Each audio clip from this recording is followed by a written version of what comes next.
Let's talk about writing. Everybody here, a lot of the time, especially when it gets into the college process, they are just like poor Lisa Simpson here. It's the hardest thing ever. When it comes to the college admissions process, it is, besides doing all of the research and the info sessions and stuff like that, it's the next most time-consuming part of the process. But there isn't just the personal statement, but there is the personal statement. There are some other ones, at least. There are the supplemental essays, which is when a college says, we know that you want to go to college, but why do you want to go here? And here is where you have to demonstrate your understanding of the school. Some schools can have tons of supplemental essays. Columbia and Wake Forest and Stanford and Chapman all have 10 plus. Stanford, they have one. Describe you. Pick the 5 words that best describe you. Do you know what the word limit is on that? 10 words. What? They're bad. They're bad people. There's also the Common Application Activities list. Okay, so this is a place in the Common Application where you list the activities that you do outside of the classroom. And it is a type of writing, so I want to talk about that a little bit. But then there's also the additional info section, and then a new section relating to the climate in which we find ourselves relative to the global pandemic. So let's start with the first one, crafting your personal statement. If you are a junior, a rising senior, you can do this now. There's nothing to wait for unless you have tons and tons of schoolwork. Now means now-ish, okay? The personal statement, this is a part of the Common Application, right? It's 650 words long, and it is a voicing of your character. This is the best way that I can put, like, what is this thing? It's not an English paper. It's not a literary masterwork, okay? This is a very unique and very weird kind of writing that you probably won't have to do really at any other point in your life. Maybe when you apply to graduate school, but even that is a lot more directed. So this is a very different piece of writing. But this is the idea, is it gives a voice to your character. We can't always know all of those things in your own voice with the rest of the college application. So this is the crucial part of the process that this covers. But you guys, it will almost certainly not be the difference maker. There are lots of other things that colleges are looking at, but this is probably one of the most agonized over parts of the experience. Students just are constantly waiting until the bitter end to get this done. Even if they finished a draft, maybe they don't submit the application until the night before the application deadline, because what if they get an epiphany about how to phrase this one thing and they've already submitted their application and can't get it back? You guys, it's not worth the agony. It's not worth all the time, effort, and energy that people put into it. It is important, but it is usually in so many instances, that was never going to be the difference maker between admit and deny, okay? Admissions officers will individually spend 3 to 5 minutes on your essay. So think about how much time you're gonna spend crafting it. They only spend between 6 and 20 minutes on an entire application. That's the average. They know what they're looking for. They're very well trained, and a lot of the time that can take longer. It will be one of 25 to 100 that they read that day.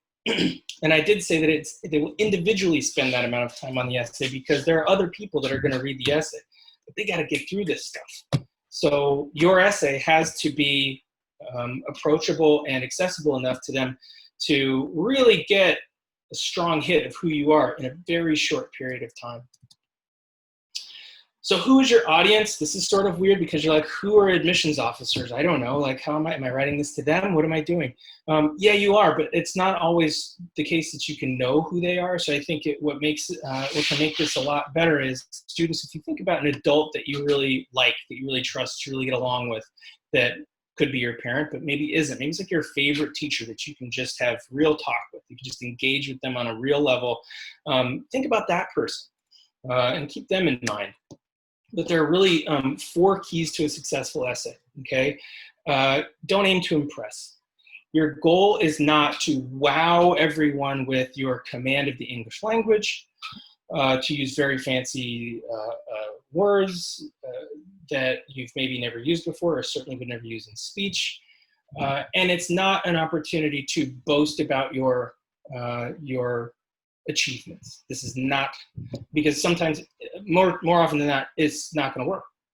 They're not going to be impressed if you're trying to impress, okay?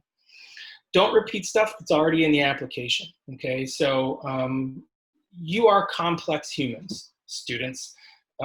If you really know that you want to apply to an engineering program, all of your extracurricular activities are related to engineering.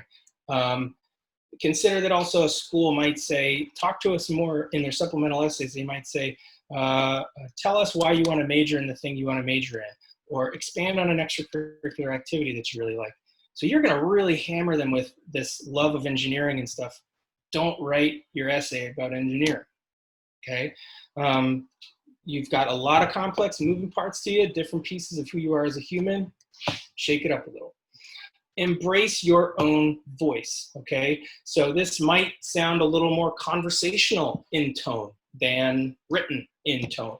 It is okay to use contractions, okay? It doesn't have to, all the cannots, they can be can'ts. It's okay. This should sound like they've got to get a sense of what it sounds like to talk to you. We're trying to figure out who you are and if you're going to fit in this environment. So your voice is really important. Own your story with details. Your story could be something that happens to a lot of other people in life, but you're the only one that your story happened to you, right? So use some details, and I'll get into some examples here, okay? You want to show with details as you tell your story, as opposed to tell things, and I'll show you what I mean here, okay? So sometimes it can be a bit much, okay? So let me show you what I'm not talking about. So these are all real sentences that I read at the University of Rochester. It was a 3rd block IB English class, and the air weighed heavily with the oppressive May heat. The air was thick and cool, and the lights, a dusty yellow, descended in brightness from the front of the altar to the back of the chapel. The air is a pair of warm, damp hands constricting my neck. This reminds me of a joke by one of my favorite comedians named Mitch Hedberg, who says that wearing a turtleneck feels like you're just being strangled by a really weak guy. The salty breeze and the scent of sunscreen filled the air as we returned to the hotel room. This is not exactly what I'm talking about in terms of details, okay? You don't need to bring us there, to transport us to the place per se, okay? So here's an example. This is a before. There's a real student that I work with, okay? I've always been someone who went after what they wanted. My parents told me stories about things I'd do to fight for causes at an early age. My kindergarten teacher even called me Little Nancy Pelosi.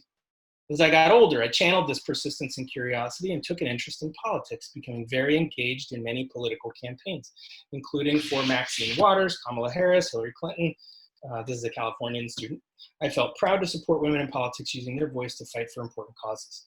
Nothing at all wrong with this passage. I learn a lot about this student this way, but watch how it comes to life in the final version.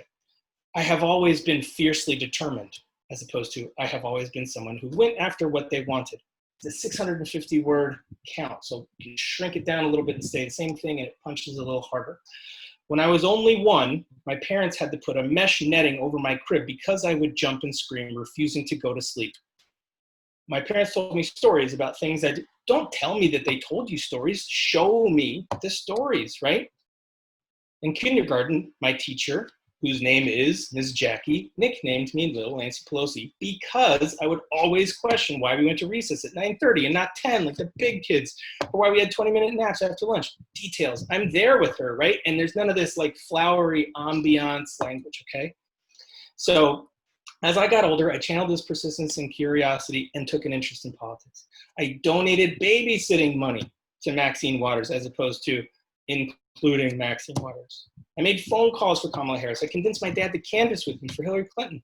As someone who was always told to quiet down and stop asking so many questions, I was inspired to support successful women who did the opposite. Isn't that better than I felt proud to support women in politics using their voice to fight for poor, right? So these details just add so much richness to it, okay? So if you start here, that's fine. And then when you're revising, you go over to say, okay, how can I make this deeper? How can I add some depth to this with details? It's inevitably the part where I get with all the students I work with when we're editing, details, details, details. So here's where you start. Determine your core values. She's always somebody that went after what she wanted. Persistence, curiosity. Craft an essay around those. These are values. Pick a few of these. Pick 3 of these and make them the core and the foundation of your essay, okay? I want them to know that I am compassionate, I'm adaptable, and courageous. Put those right at the top of your essay draft so that you're sure that you're hitting on those. Okay, so you got those. Then what? Well, you got to give us the evidence that those in fact are your core values. And then you have to explain the evidence. So here's what that looks like. Your values are at the middle. The stories are the evidence of the fact that your values matter to you. The words that you choose to tell your stories then come after that. And then you worry about the details, the structure, whether this should go in this paragraph, whether this should the opening line, the closing line, very, very end of the process, right? Start with your values, make a list of stories that you think really highlight those, figure out how you want to combine those stories, and then worry about the details in the structure.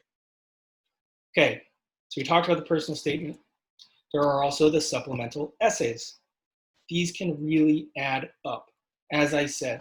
So when you're doing your research, there's another reason it's important to have a list of only 8 to 12 schools, because you just don't want these things. You know, I had a student who had 40 different pieces of writing that she had to do based on the nature of her list. Usually the more highly selective the school, the more stuff, the more hoops they're going to make you jump through. And it's not just like writing, like it's so much writing. You know, there's that Stanford question, you know, it's a brain buster. What 5 words to describe myself? And I have 10 words, like what the, you know, Brown University, one of the hardest things to get, you know, those essays, they got a couple of essays, they're only 250 words. You go, well, that's not that big a deal. And they go, oh, but it's Brown. It should probably be a pretty big deal, right?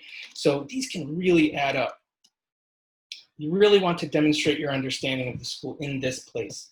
What do they have? Your priorities. See, I'm linking back to the previous part. What do they have that I know I want? How can I tell them that I have these things, and why is this school a fit? The better research you do, the better notes that you take of this stuff, the better you're going to be able to demonstrate this understanding of the school when it comes time to do these supplemental essays.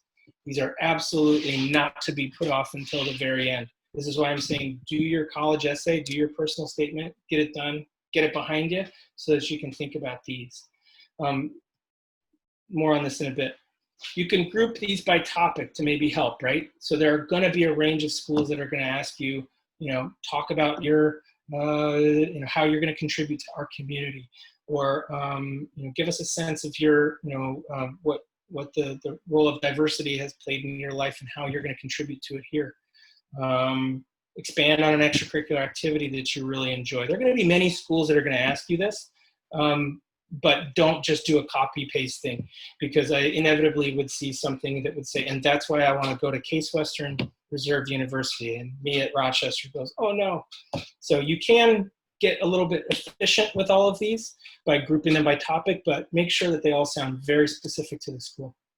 The University of California is a unique example because they don't have a personal statement. They have 8 essay prompts, and you have to choose 4 of them and write 350 words on each of them.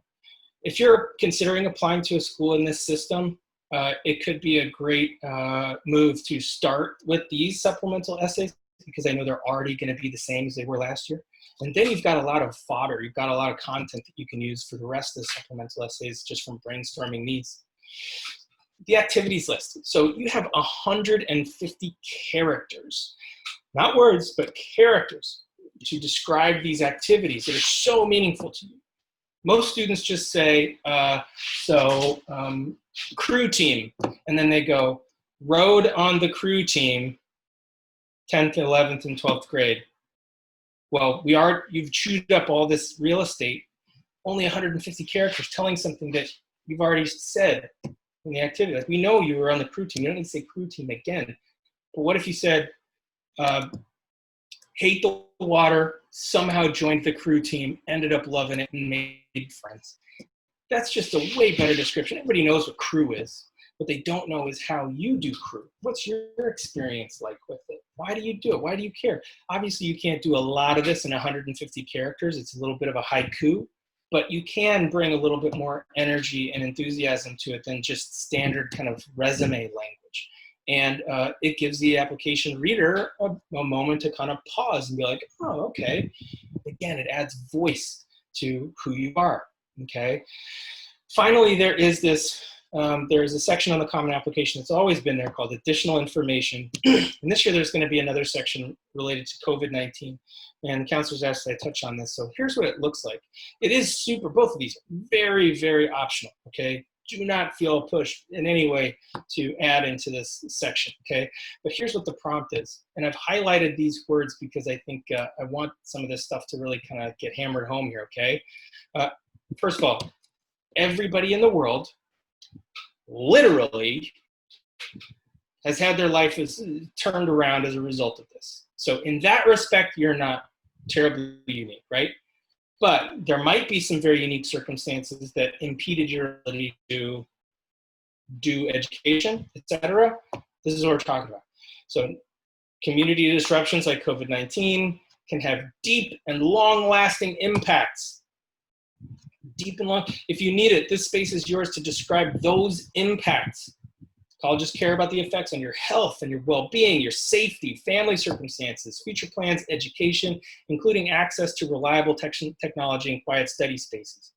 So this gives students who maybe come from very under-resourced school districts, unlike Croton-Harmon, and they don't have a laptop. They don't have an internet connection. They live in a studio apartment with 3 or 4 family members. They don't have any quiet study spaces. This is an opportunity for them to describe that. If you can think about something that was really, truly disruptive in a unique way, as opposed to how it impacted the entire world, then you can click yes, you wish to share something on this topic, and use the space to describe how the events have impacted you, okay? Optional, super optional. A few final thoughts on the writing. Take a more conversational tone. Let your hair down. It's okay. It can be a little bit more casual. Contractions are okay. It's not an English paper. Remember to show us with details that something is true about your life, about the story that you're telling. Don't just tell us. It does have to have something of a narrative arc. It's got to have a beginning, middle, and end. And it can go something like, well, I was a certain kind of way, then something happened. I was confronted with change or challenge or conflict, or I had an experience, or I learned about something, and now I'm different. Now I can say with certainty that in fact I am this kind of way, or now I think about the world this way, or whatever. But this is a very common and totally acceptable way to do it, and one with infinite possibilities for students. Let it go. Let this go. Don't agonize over it for months and months and months, because it is just going to turn into something that you don't even recognize after a while. Give it like 3 rounds of editing, okay? Give it to an adult if you can. Give it to a friend. But I would like to strongly advise that you not give it to your parents until you're done with it, until you're happy with it, until you're satisfied with it.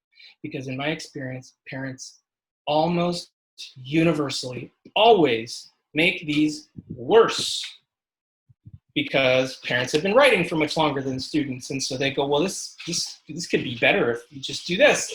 Well, sure, you know that, but we're not looking for, a 50-year-old, style of writing. We're looking for a 17-year-old. We're looking for the genuine article here, right?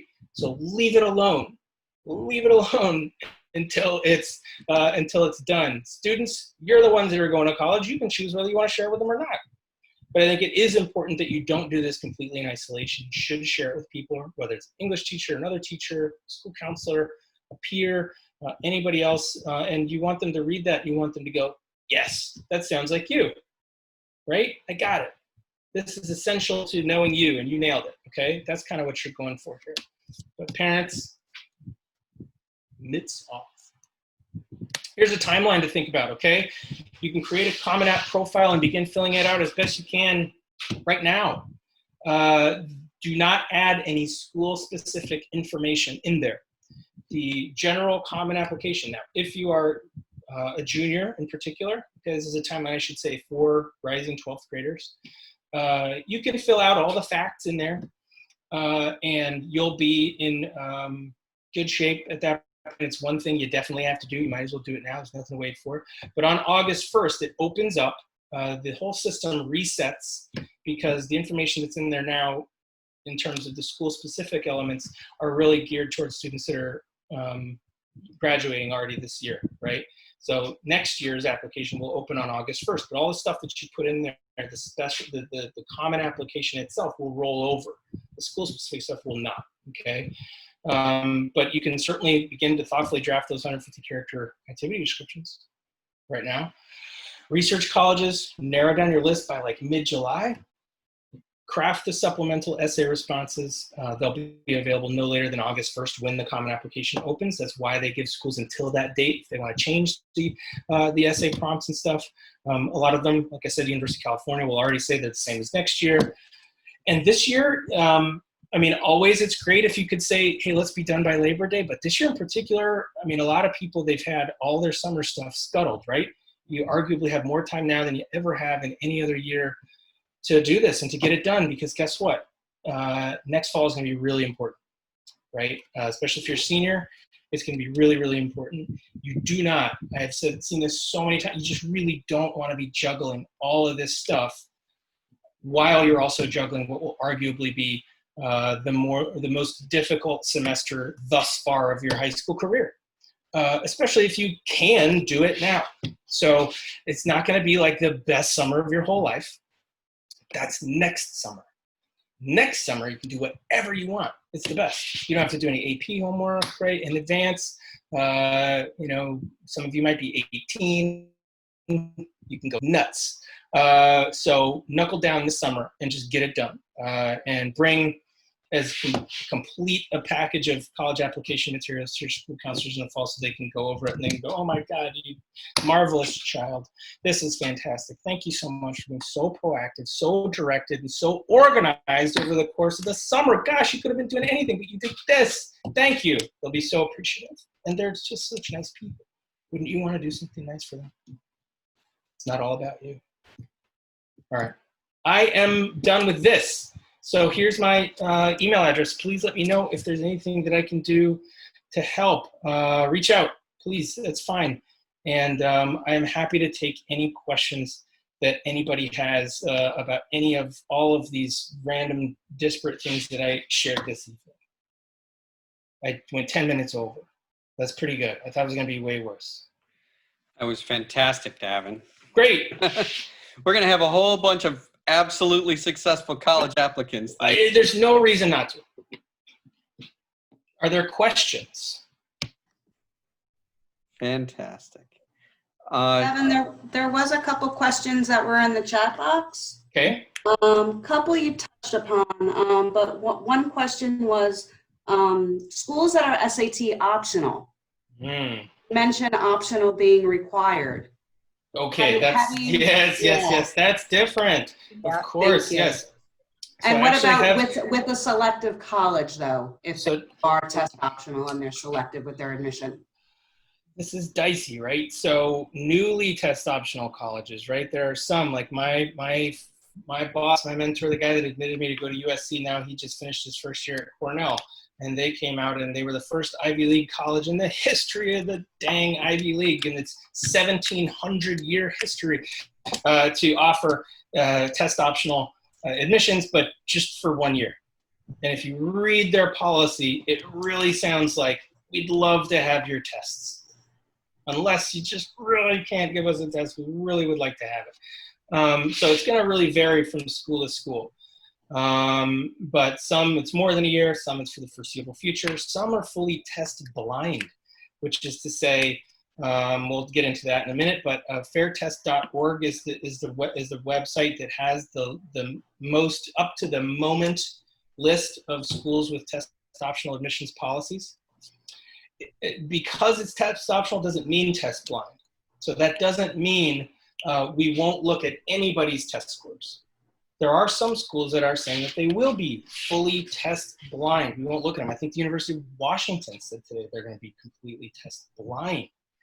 But if a school is test optional, you know, the strategy there is usually, you know, you should submit test scores if you have them.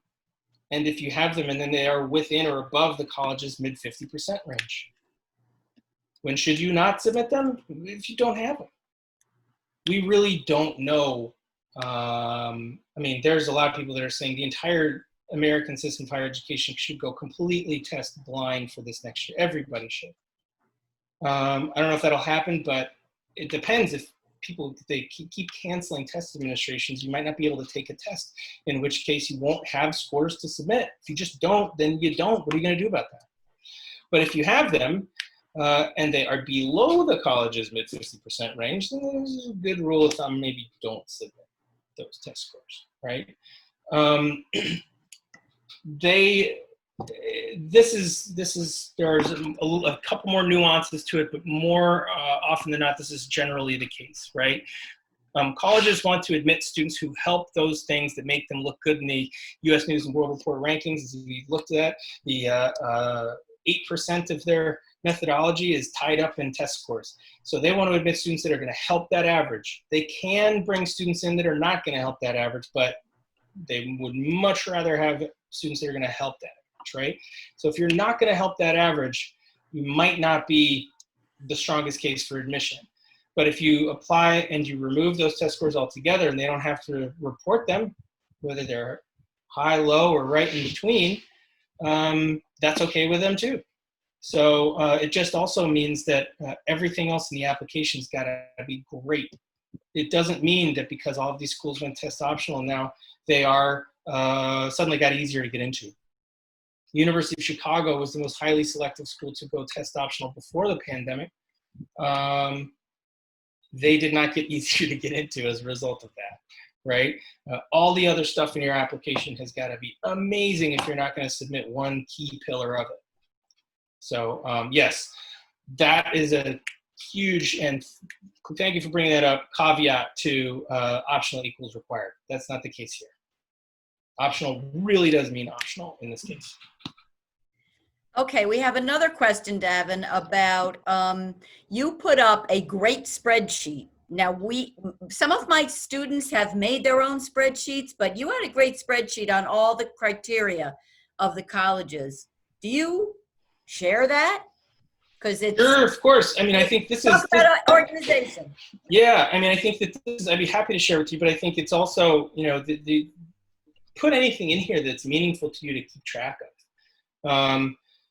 You know, percent of undergraduate students doing research, percent of undergraduate students going on to graduate school, going on to business school, like whatever matters to you, you can put it in here.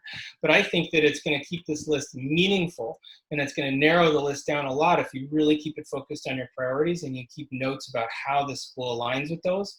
But then also the 2 to 3 specific things you love there. You know, what that's there for is that when you get to the stage of you're applying to, you know, colleges and they're asking you, why are you applying to this school? What's such a big deal about us? You've got it right there, right? No details too obscure. You want it to be real. You want it to be genuine. But maybe something, you know, you heard something in an info session. Oh, that sounds kind of cool. Go ahead and throw that down. And that's going to make for a much, much more successful response to those supplemental essay questions. If, you know, then you don't have to go back and like, okay, wait a second, why am I applying to this school? What do I like about it? I mean, time and time again, there was a line on the University of Rochester website that kids would just copy and paste. I swear to God, I can't believe it. it's like they got to the point where they were like, well, okay, why am I applying? Okay, let me Google Rochester and find something. Yeah, this is it. This is why I'm applying. Don't do that, right? Have good, really well thought out reasons. And so that's a good one to keep on here. But yeah, I'd be happy to share this in the slide deck and everything else. Davin, we have another question here about applying to colleges outside of the U.S. Yeah, right. There is a whole, and there's another bunch of countries out there, isn't there? Right. They have their own systems of higher education. And where would a family go if they wanted to start looking for resources for schools outside of the U.S., especially in places like the UK? Yeah, so there are specialists out there, right? Independent counselors like me who are particularly adept at some of these. Like I have my own, kind of niche areas where I've helped students. I've helped students with like a military service academy process, and Canadian colleges are the next most popular beyond American colleges for students to go to. And then there's, the French system is very different, Australian, UK, et cetera. Those are all quite a bit different. But frankly, all these British colonies like Canada and Australia, I know that they're own sovereign nations now, but, they adopted the same system of higher education really from the UK. And so they tend to follow a lot of the same processes and procedures. They tend to be a lot less hung up on the writing and the essays and the touchy-feely stuff, a lot more hung up on, test scores and grades and stuff like that. And so it's a big question that I actually anticipated today and then forgot to look up. What are the like Canadian schools doing about the fact that a lot of American students might not be able to take any of these test scores? But they will probably figure out something to do about that.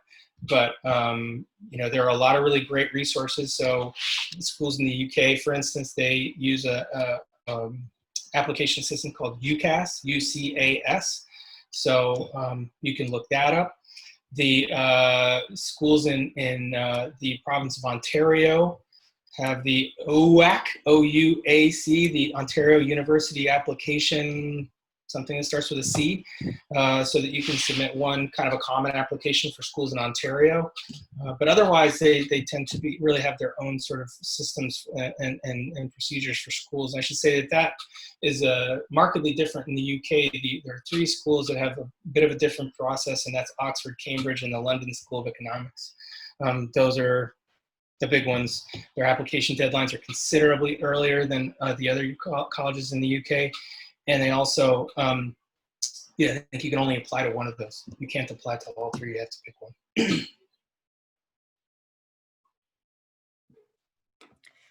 Actually, there was another question here about sharing the slides with us. And Sure. Mr. Maxim has indicated that he'll make these resources, the video, available on the guidance website. So Great.